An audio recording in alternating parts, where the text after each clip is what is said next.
Hello, everyone. Thank you all so much for joining us. This is Left Bank Books welcomes acclaimed author Nadia Afifi, who will discuss the follow up to the debut called Staggering and Un-put-downable. Tonight, we will be discussing The Emergent. Afifi will be in conversation with Left Bank Books bookseller emeritus Mark W. Tiedemann. Left Bank Books is St. Louis's oldest independent bookstore. We would like to thank all of our supporters, the supporters of Nadia and Mark, and everyone for their outpouring of love for our bookstore.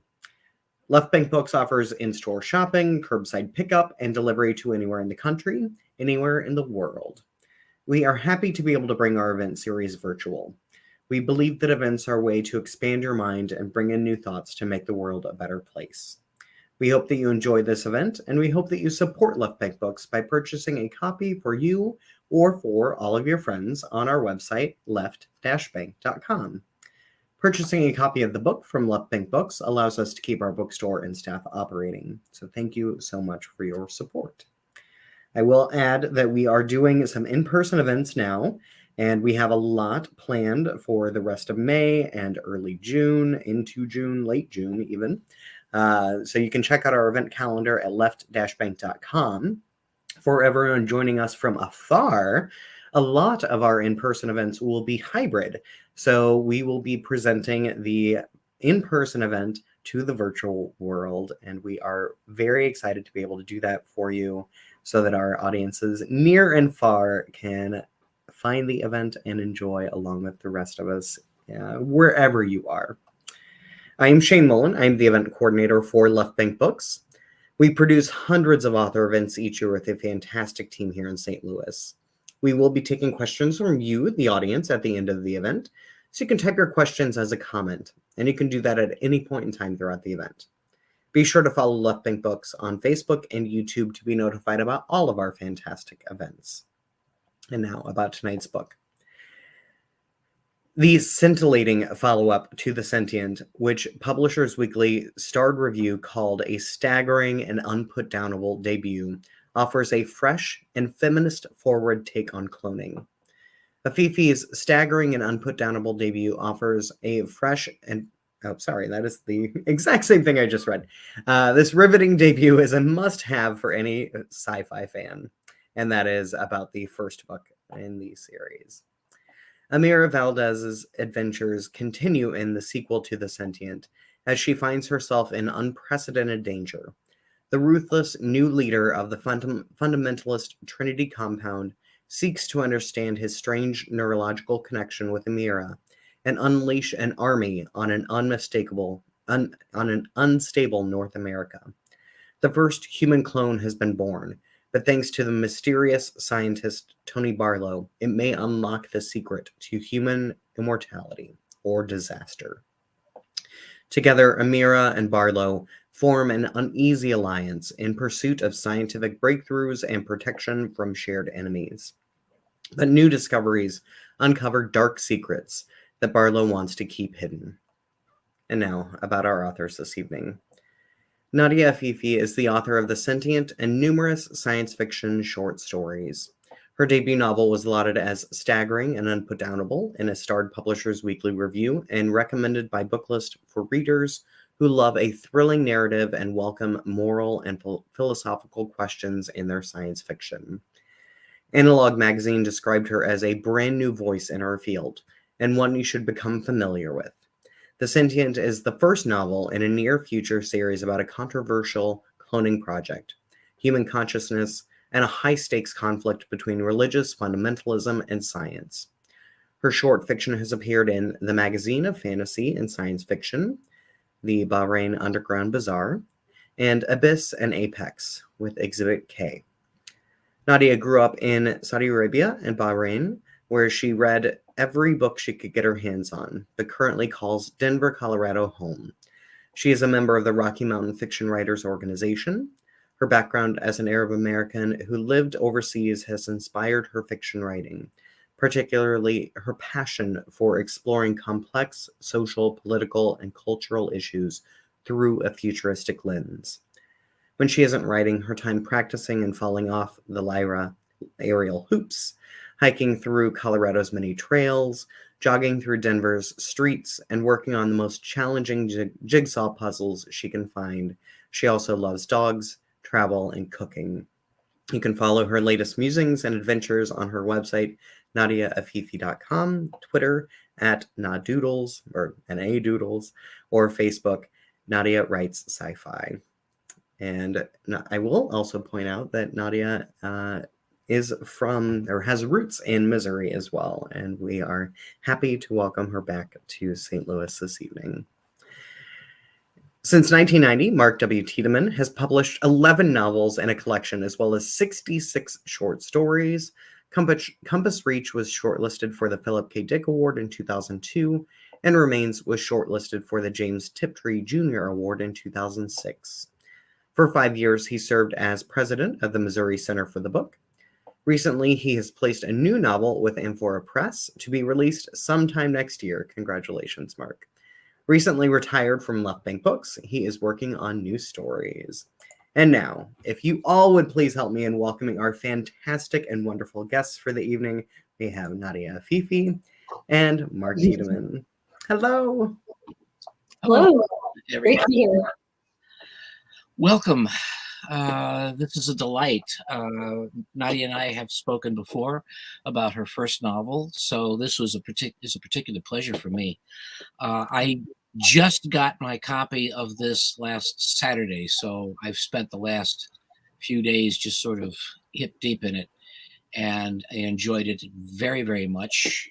Treat yourselves, folks. These are two very good books, and this has left me wondering what you're going to pull out of your hat in the third one in a big way, but we don't need to do any spoilers. I was kind of surprised at the direction that you took in some of it, but what I would like to start with is to hear your thoughts on what went into the creation of your particular background universe here. I mean, there's been a lot of post-apocalyptic novels of late, but this one is in some ways far more plausible because there was an incident, things collapsed, but it didn't completely descend into oblivion.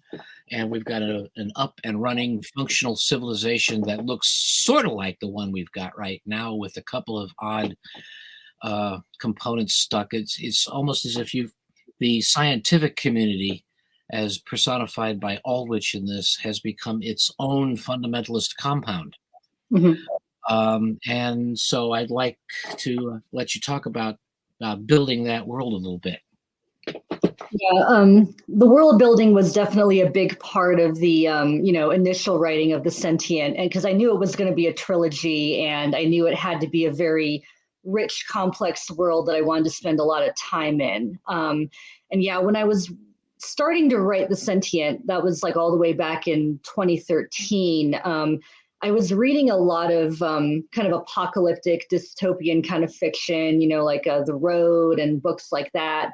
And I enjoy that stuff, but I didn't want to write just a straight dystopian where everything is terrible. I'm kind of more interested in the idea of, like a world that went through a really, really bad thing, but came out on top at the end. And there's good things and there's bad things and there's morally gray things and there's, things that we might think are terrible, but are normalized for the society. And so I like the idea of writing a kind of post-dystopian kind of society with all that complexity. And then the other piece of it was, this is kind of before our last couple of administrations, but I was already seeing like a very, polarized kind of society. It kind of felt like both, kind of like we were becoming more polarized and more fractured, and people were kind of gravitating towards extremes. And I was interested in the idea of a society where people are generally kind of evolving, and, there's an embrace of science and there's an embrace of environmentalism, and,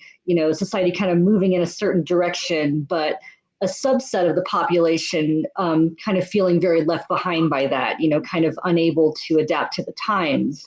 And as they become a smaller and smaller group, they become more extreme and more dangerous. And that kind of led to the kind of the past wars that are referenced frequently in the novels. Kind of the religious compounds of the Southwest are a byproduct of people who just reacted very badly to an evolving society. And they're still around. They're a small group, but they're obviously still very dangerous.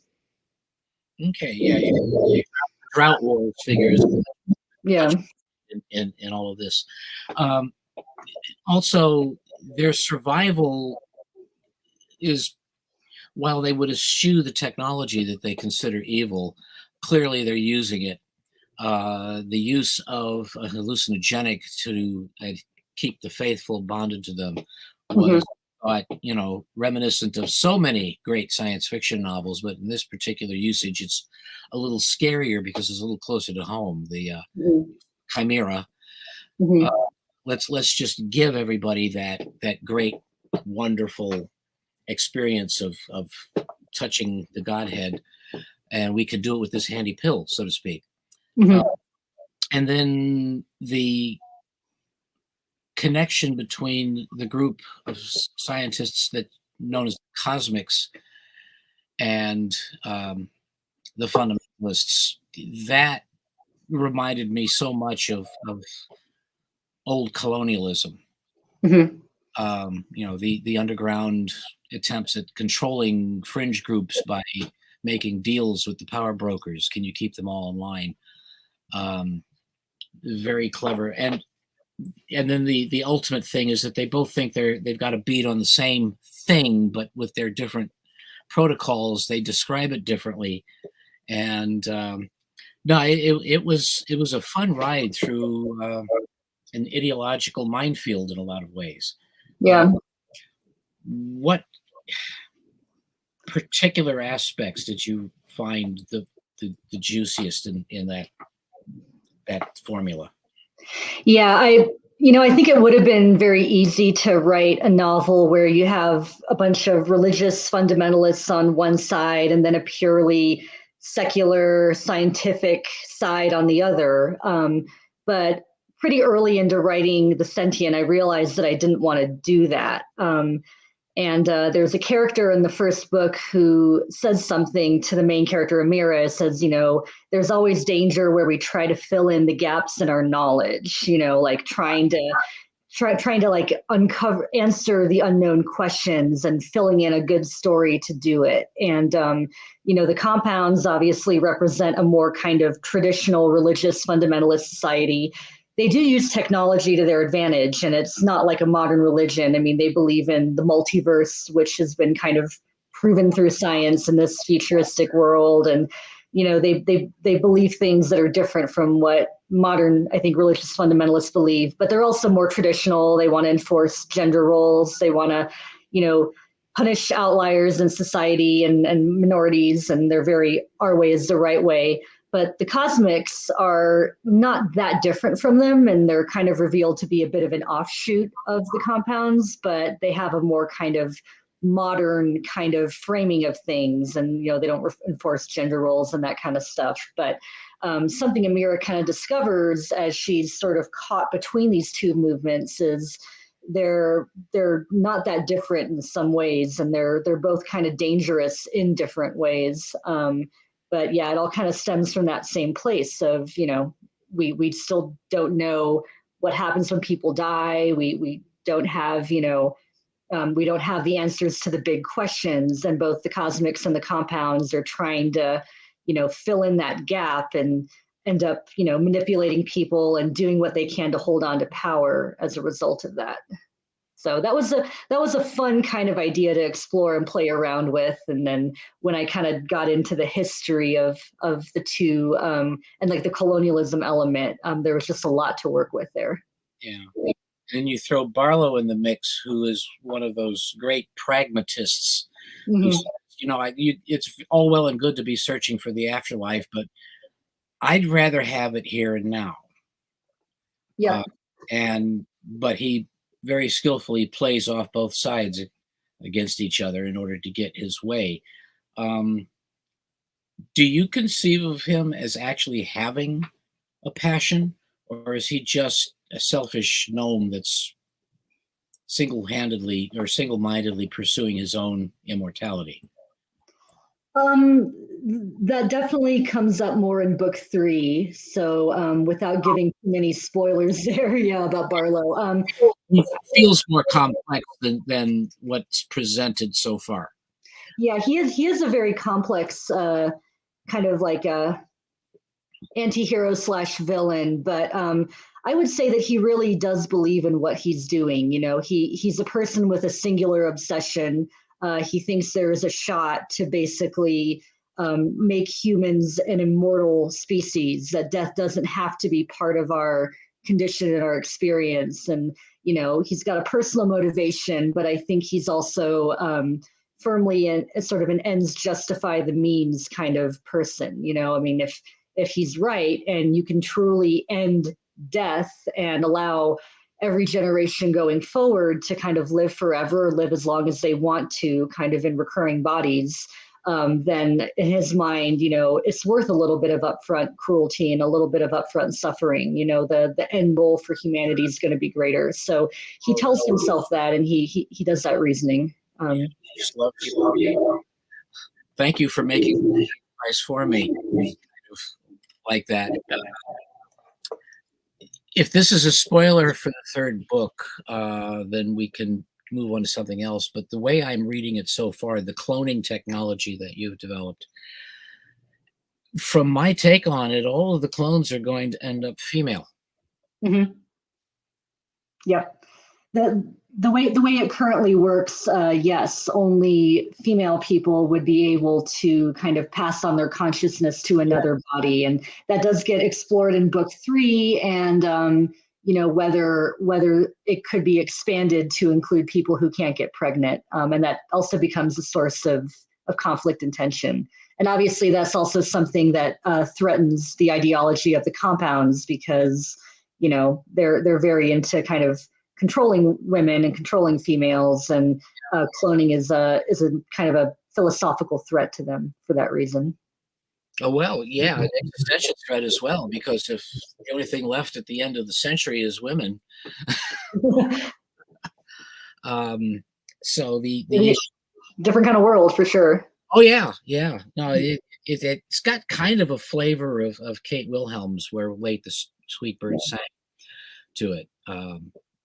But I mean, the other challenge though is if only female people can obviously give birth to a clone, but you can transfer a man's consciousness into a clone.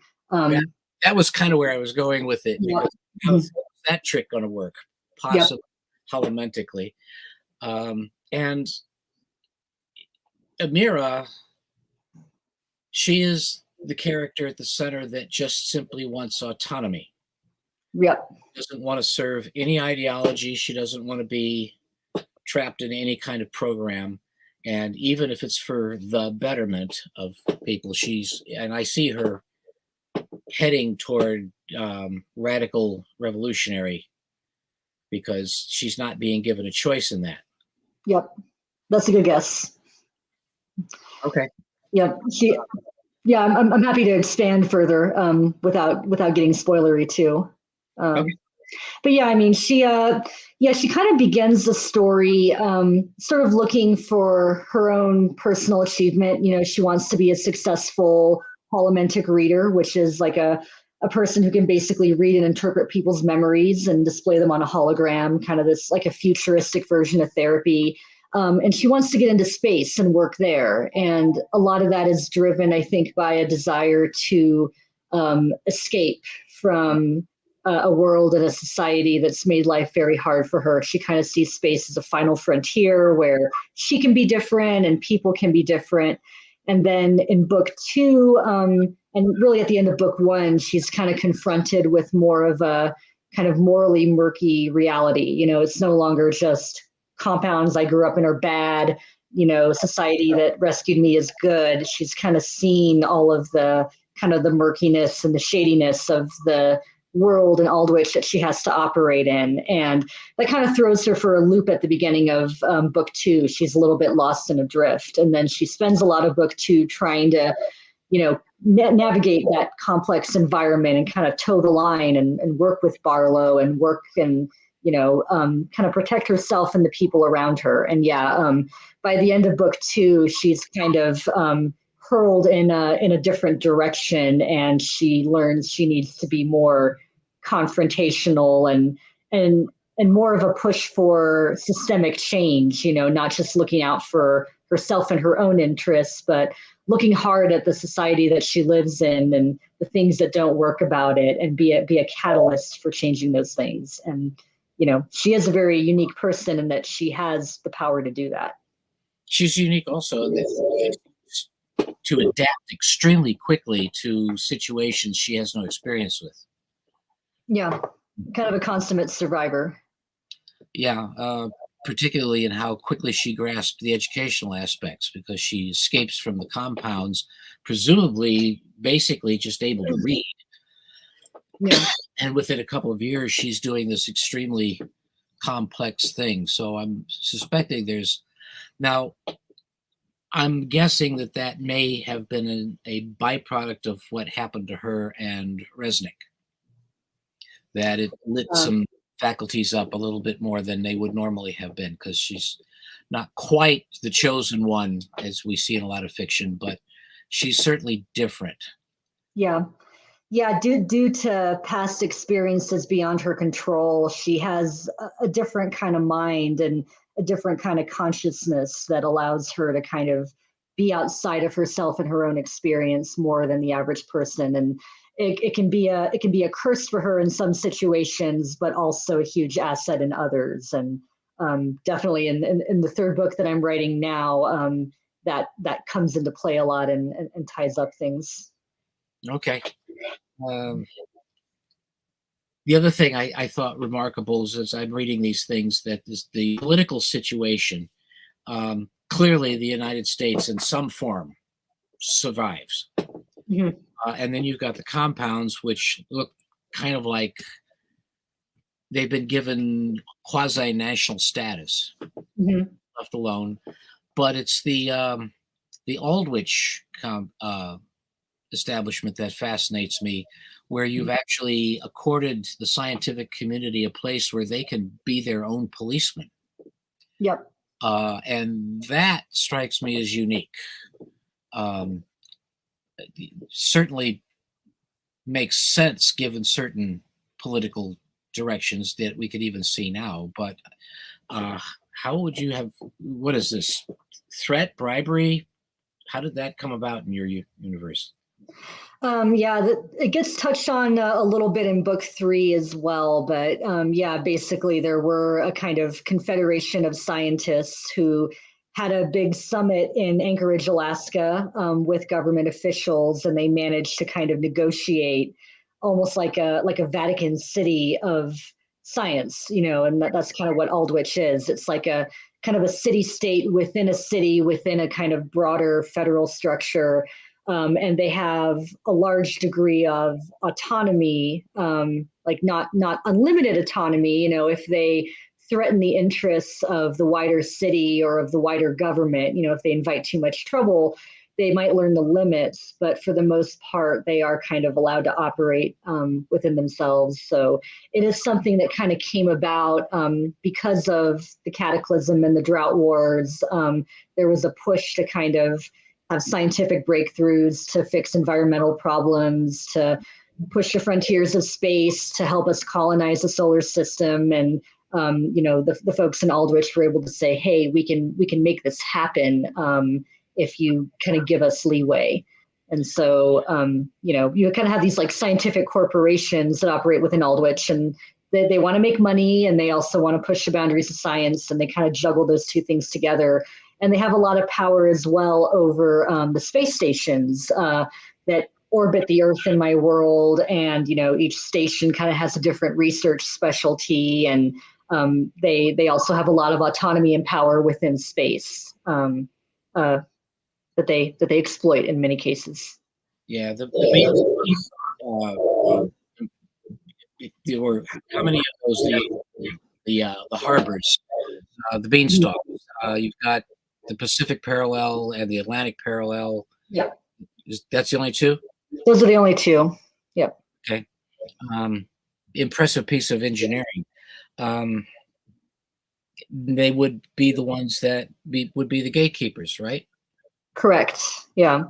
Although there are kind of byways around them, like there's a corporation in Aldwych, the Galileo building, that has a direct line to space. Ah, yeah, Yeah. yeah, of course, Galileo. Aldwych, where did the name come from? Or was that just something It, it's the name of an abandoned London Underground station. There's still a little area in London called Aldwych, and I'd like to say there's like a big, deep intellectual meaning behind it, but honestly, I just like the sound of the name. And when I started writing, Aldwych kind of got in my head. I think I had looked up something or I'd seen Aldwych on a map, and yeah, it just stuck. And I kept thinking about changing it, and nothing else sounded right. So that Aldwych. right? That underground station. I like it. That works. Mhm. Nice bit of metaphor. So, third book. When do you think we might expect that? How are you doing? Doing pretty good.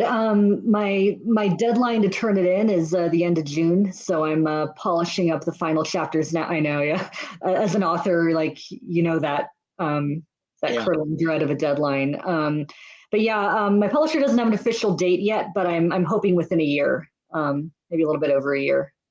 Okay. Is it just going to be a trilogy, or are you anticipating the possibility of doing some more in this particular setting? Definitely just a trilogy for this particular story and Amira's story. I kind of planned it that way from the very beginning, and there's really nowhere to extend it or take it at the end of book 3. I kind of deliberately designed a very definitive ending because it is kind of a pet peeve of mine, even when I love a book series, that it just goes on indefinitely and starts to become a little plot divergent. It kind of goes off the rails a little bit. So I wanted to make a tight 3-book story. That being said, I mean, I love this world, and I love kind of world building within it. So I could potentially see doing another different story set in the same kind of universe in the future. But I'm also a fan of, writing something new and keeping that creativity going, just branch out and do something different. I'm all for that myself. Mhm. But this has been extremely interesting piece of work. I'm enjoying it quite a bit. I particularly enjoy the fact that you've avoided the pitfalls of just flat out dystopia. There are certain aspects of that which are emotionally very gratifying, but they don't bear a lot of deep thought. They don't sustain. Mhm. This makes much more sense, and I applaud you for not yielding to to the temptation of just destroying everything. Yeah. Yeah, it never really feels realistic to me that everything would just go completely to pot and humans would turn into cannibals and start eating each other. We're more complex than that. And one thing that I've never loved about dystopians is that you're showing everything at your worst, and it always forces you to have your characters operate at their worst, or kind of in a constant state of survival where they can't face more morally complex situations. And yeah, what I like about a kind of a more gray future is you can play around more with that nuance. Mm. Okay. One last comment about the characters in it. It's a marvelously diverse bunch of people. Almost everybody in this book is an outsider in one way or another. Mhm. Even I suspect even Julian and Darcy are not. Mhm. They're not really plugged in as mainstream people. They're kind of on the fringes. Yes. The only character that there's only 2 characters that I thought were what you might consider ordinary for the world, and that was Miles. Mhm. And actually suspected Miles of being a sleeper agent for a good chunk of it. Was just waiting for him to Mhm. bundle her up and take her back to the compounds. And the cop, Pearson. Mhm. But everybody else is almost an extreme outsider. Yeah. It's a lot of directions to juggle. Mm-hmm. Tie in together. Yeah, that probably, I never thought of that, of every character being an outsider. It's not a thing I consciously did, but I think it does make sense and probably does come from a little bit about me and my background. I'm part Middle Eastern, and I'm part, American from Missouri, and I've always kind of felt like a little bit of an outsider no matter where I was. When I was living in the Middle East, I was kind of too American. When I live here, you kind of feel different, like, too Arab. And there's always something that made me feel a little bit disconnected from the people around me. So maybe that's just something naturally I throw into my characters, or set themselves up to be as well. Is that how you discovered science fiction? Did it? I think a little bit. It's like a little bit of escapism, a little bit of imagining the possible. And also, I think I liked science fiction, like from Ursula Le Guin and Octavia Butler, where you could kind of wrestle with modern social and political issues in an indirect way. You're on this futuristic planet, and yet there's all these things going on that relate very much to the here and now. And that definitely resonated with me. And I saw the opportunity there to kind of explore, themes that matter to me, and issues that matter to me in a different kind of way. Okay. There anything else you would like to add at this point? Because we're just about to open up for questions from the audience. Yeah, I think going back, you were talking a little bit before about Amira being very kind of book smart and a very, very quick study, and how she's almost like too good in a way at just being able to absorb information. And it's an interesting thing because up until now, like with the first book, she's only had to do things that she's already been taught and learned.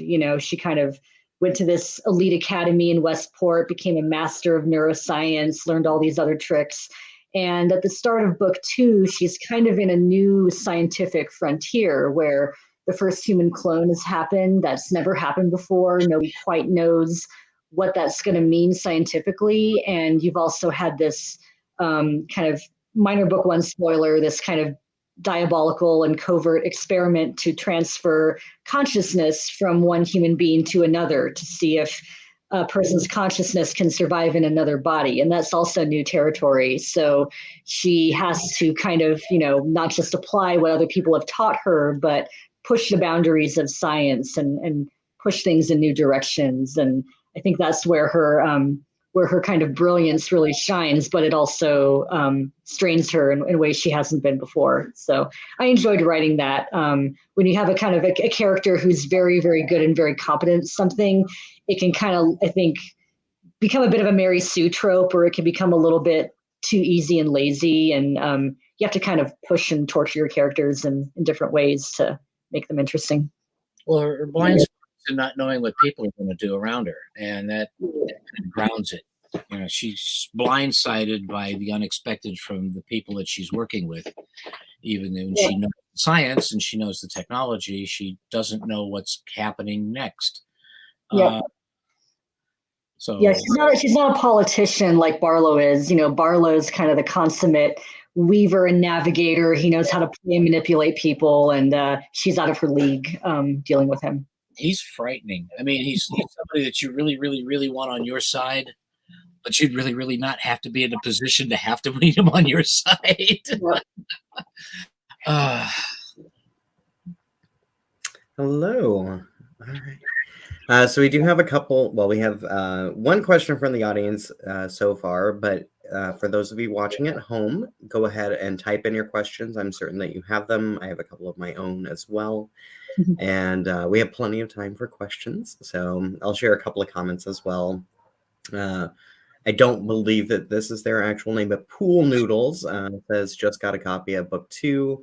I'll have to start it this weekend. And Mike also said that they just got a copy as well. So a lot of people very eager to get started on the book. And let's get started with Mike's question first.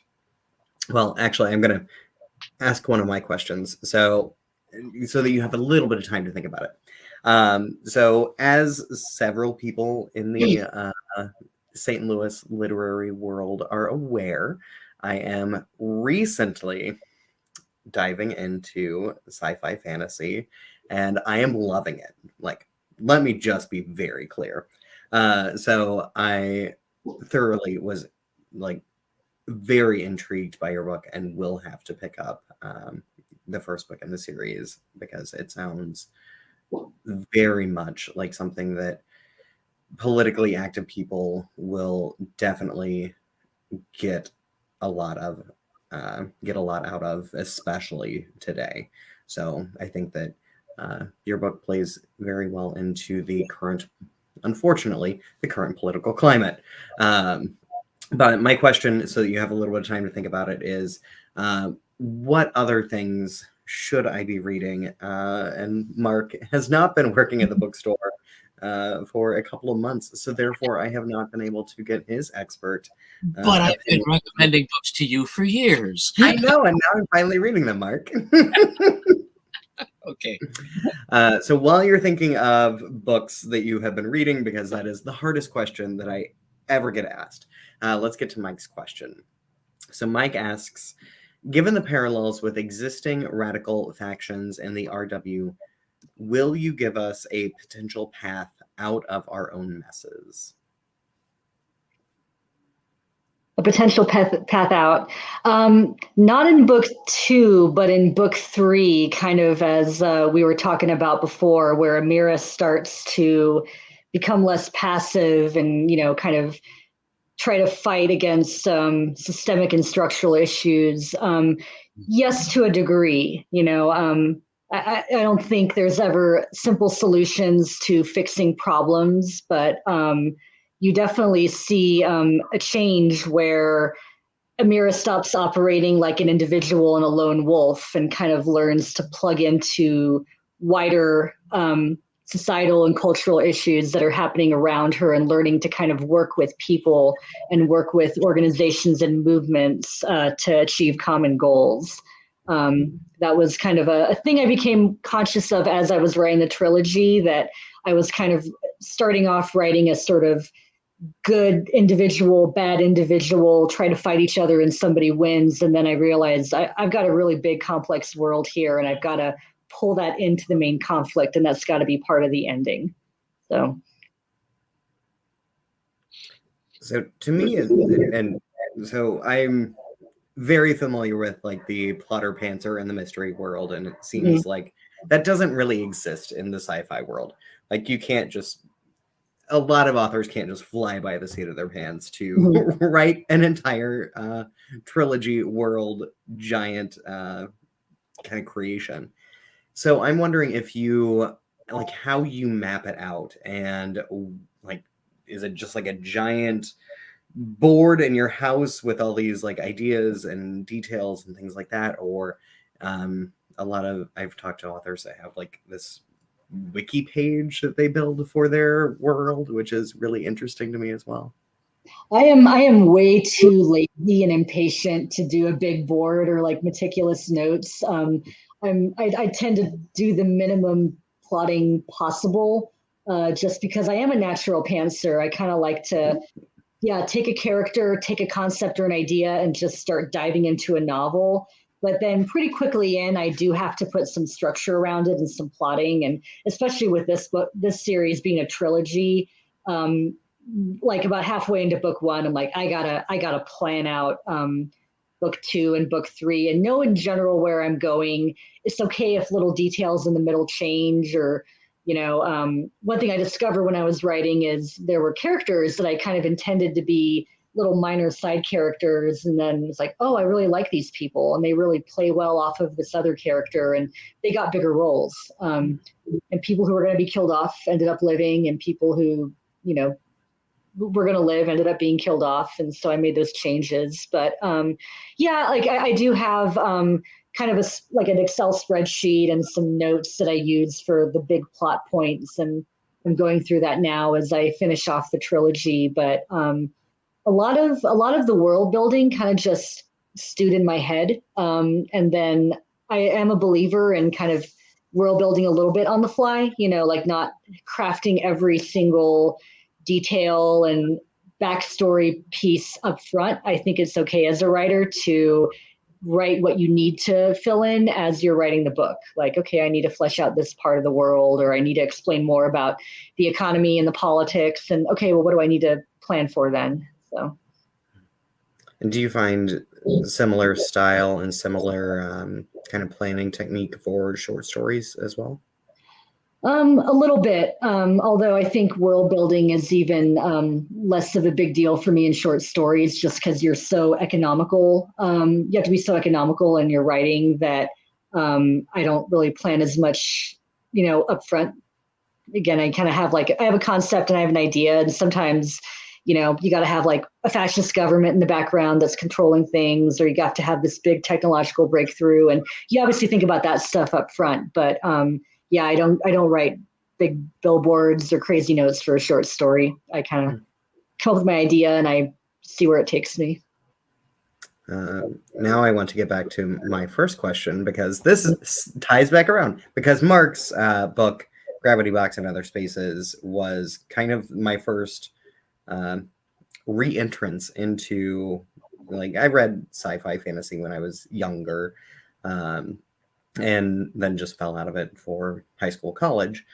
And Gravity Box and Other Spaces, Mark's short story collection, I was like, oh, this is not what I thought sci-fi fantasy was. This is beautiful, and it's imaginative, and it's poignant, and so yeah, that's my embarrassing Mark moment. Yeah. So now getting back to the question of what else should people be reading, since I already know that 2 people are going to devour your book this weekend. So I always recommend Paolo Bacigalupi. He's another Colorado author, and he has a great novel called The Wind-Up Girl. Really, really unique sci-fi. Yeah, Mark Scott gives the endorsement as well.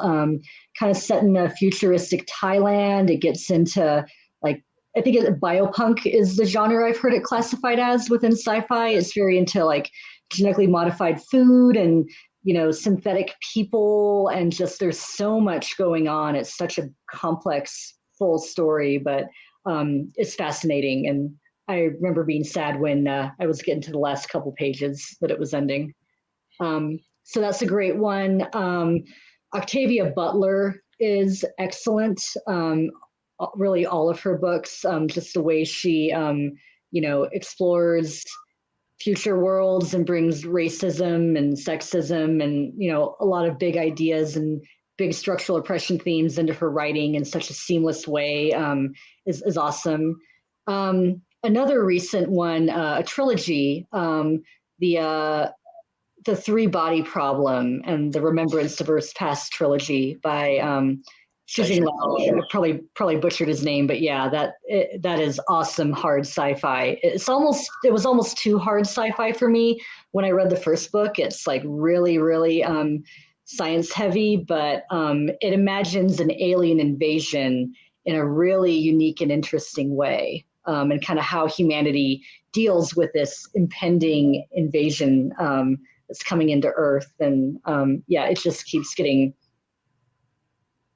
into unexpected places. But before Mark answers, one, did you know that they are making beautiful graphic novel adaptations of Octavia Butler's novels? They're stunning. I did not, but I want copies now. Yeah, they're really beautiful. They have, I think it's just 2 out so far, but it's the same illustrator for both, and just, yeah. I will look on Left Bank's store for copies. Mm-hmm. And one of the novels that I'm really looking forward to this summer, or actually maybe fall, Mary Robinette Kowal's space opera murder mystery that I'm just she explained to me when she was kind of writing it what it was, and I was like, oh, this is perfect. This is kind of like Clue in space, which is the third one, the lady astronaut. No. That series is done. I think she might be doing some other things with that series, but the trilogy is done for the Mhm. Lady Astronaut. This is a new book. Oh, all right. Yeah. Yeah, I was kind of blown away with the Lady Astronaut books. Those are just They're great. Yeah. phenomenal. This is cutting edge fiction with poise. Because Yeah, I like a good alternate history. Yeah. oh yeah, When they're done right, they're great. Mm-hmm. set it up in the first 5 pages, which I wish I could write that well. You get done with it, you're already in the world, and it's all different, and it's like, oh my god, and there's 300 pages to go. Yeah, really good stuff. Let's see, as a side issue, because I'm reading this, and some folks, David Gerald on Facebook had another thread on this, because it comes up from time to time, and we keep going back to some of the arguments in the field between certain elements. And the question that I had, because over the last several years we had several people complain that there's no conservative science fiction anymore, and my response has always been, when was there ever? Because science fiction by its nature is progressive. Even when you're talking about the collapse of the known world and rebuilding and all that, it doesn't lend itself toward a conservative viewpoint. And your 2 books are determinedly political, even though they're not coming across as partisan. Mhm. But it's inescapably political. So I'd like to hear your thoughts on the progressive nature of science fiction as opposed to anything else. Yeah. I would agree with you that I think sci-fi lends itself more towards progressive politics, because it is about, like asking what if questions and kind of imagining different kinds of futures, and they should be diverse futures that explore big ideas. I mean, it's interesting because there are conservative sci-fi authors out there, right? Like, I mean, Orson Scott Card, Ender's Game. Robert Heinlein, I think, was kind of politically conservative, but even Heinlein's books, when you read them, like, I would agree, they're not overtly conservative in philosophy, and they're not partisan. But yeah, I mean, I think generally it's almost unavoidable to write sci-fi that doesn't have something to say about the current world that we live in, and just by the nature of what kind of worlds you put together. I didn't want to write an overly partisan, like kind of aggressively political book in the sense of telling people how things ought to be. I kind of like to raise questions and kind of raise ideas, but not necessarily answer them for the reader, kind of present kind of societies that have certain problems, like with religious fundamentalism or with the environment, and then create morally complex characters who are products of their world and have to, make decisions and navigate conflict the best way that they can. But, that doesn't mean they necessarily always take a progressive position or do the right thing or do what I think they should be doing. And I think that's how you kind of keep your books from getting overtly partisan or preachy, but still present a viewpoint. At least that's what I try to do. Yeah, you succeed. It never occurred to me until the last 10 years to actually question that aspect of science fiction. Mhm. And of course, everybody points their finger at Heinlein, and usually that's from people who've read maybe 1 or 2 of his books and decided that they must all be like that. When you've read 30 of them, you realize you can't pin this guy down. Yeah. And even Orson Scott Card is interesting because, yes, he is about as right-wing as you can get in his personal beliefs and on his blog, but he doesn't write a particularly partisan or right-wing fiction. He's very honest in his fiction. Yeah. And I suspect it's the form actually resists that. if you're being honest with it. But the other thing is that I just think the innate progressivism, the idea that there's going to be a future, starts off as being progressive. And I'm avoiding left-right in this because I think that it's used too badly. But the fact that the things are going to change, and some of those things are going to change for the better. Yeah. And I liked the plurality that you exhibited in these books because it flowed very naturally. Nobody was giving anybody the hairy eyeball because of the way they looked or they spoke or anything like that. It was just, they're just people trying to make their way in the world. And the ideas were the things that were toxic, not the people. Yep.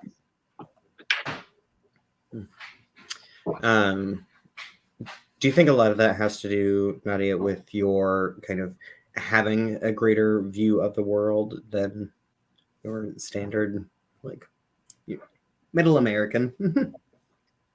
Yeah. Yeah. You mean kind of having the Midwestern upbringing, or? Yeah, I mean, because you have that Midwestern upbringing, which is very unique and kind of frequently overlooked and pigeonholed as well. But then you have this greater worldview that allows you to see both that and like. Yeah, I think there probably is something there where, I've been exposed to a lot of different viewpoints and worldviews from the way I grew up. You know, I lived in Saudi Arabia with, Palestinian family that was also different from like Saudis and people from the Gulf. And then every summer I would go to St. Louis and spend time with my grandparents and my family there. And just, it was like a culture shock, you know, going back and forth. But it kind of, I think, helps you understand why people think the way they do and how they got there, and not see it as necessarily a partisan thing, or, you know, the side is kind of villainous. But, you know, these people are a product of, their upbringing and their worldview, and they bring a perspective that matters and is, you know, and is valid. And so I kind of, you know, want to write worlds that have that complexity. And it doesn't mean that everything is neutral and that there aren't right and wrong kind of, ways to approach things. I don't know. I'm not being articulate. I'm going to blame my COVID brain, but yeah. I guess, yeah. I mean, and it does kind of inform, I think, how you frame and how you write people. It's like we were talking about, progressive sci-fi and politics and everything. You know, I think there is a lot of sci-fi that's not necessarily conservative, but you are looking at a future where everyone in the spaceship is kind of a white male, you know, cisgender white male. And that could be a product of, you know, like the author and kind of what they grew up with. Whereas like if you're a woman, you might be more likely to explore gender in your sci-fi writing. And like, you know, Octavia Butler, obviously, wrote brilliantly about race. And so having kind of diverse voices in sci-fi does lead to kind of different angles at which you explore things in your writing. I've heard from a lot of the diverse authors writing in sci-fi that a lot of their writing now is a reaction response to having been raised in a sci-fi community that didn't have a lot of diverse authors, didn't have a lot of diversity in the books. And so now we are actually getting to experience I wish I could say wealth, but a greater representation than historically we have gotten. Yeah. I mean, yeah, I think, the trailblazers were always there, and they were there early in sci-fi, but it was less diverse a long time ago. But the readership was always diverse. I mean, I always loved sci-fi, but I never would have expected as a teenager to see, sci-fi written by Arab American writers, or, like featuring Middle Eastern inspired futures. And now you've got more of that diversity. I've been reading P. Djeli Clark, his Master of Jinn, and that futuristic Cairo, and it's just so unique and so different. And sci-fi would be a sadder place without books like that. we got to host him twice. Yeah. Awesome. We hosted him for Master of Gen for the book launch, and then he was part of a panel that we got to do, and he is a wealth. I'm glad the sci-fi community and the horror community, because Ring Shout is terrifying. Like, yeah. So he is. I'm glad he is. We're in a renaissance right now of new voices, and I just marvel at how good these people are. It's frightening. And I just read this stuff and I'm like, God, I never would have. Of course, I would never have thought to write something like that. This is amazing. And then I find out that there are people out there that are going, you know, what's wrong with you? Why are you even reading science fiction if you think this is bad? This is kind of the dream. And I think that part of my recent draw into sci-fi is because of the readers, like being excited and being like coming into the store, and it's so great to see a very diverse readership coming into the store, looking for all these books. And I'm like, oh, tell me more. Like they will come in and I will recommend like the 10 to 15, like 20 books that I know in sci-fi, and they'll be like, oh, if you liked this, you should read this. And it's just like, it's inspiring, and the passion of the readers is lovely. Yeah, so I'm very excited for the places that sci-fi can and will go in the next few years. So, and you are helping lead the way. All right. Well, I don't think we haven't had any other questions. I know there were people still watching. People have reacted on Facebook, but if you have any questions and you're watching, go ahead and type them up now. We maybe have time for one more. Mark, do you have maybe something to send us off? Or Nadia, do you have any questions for us?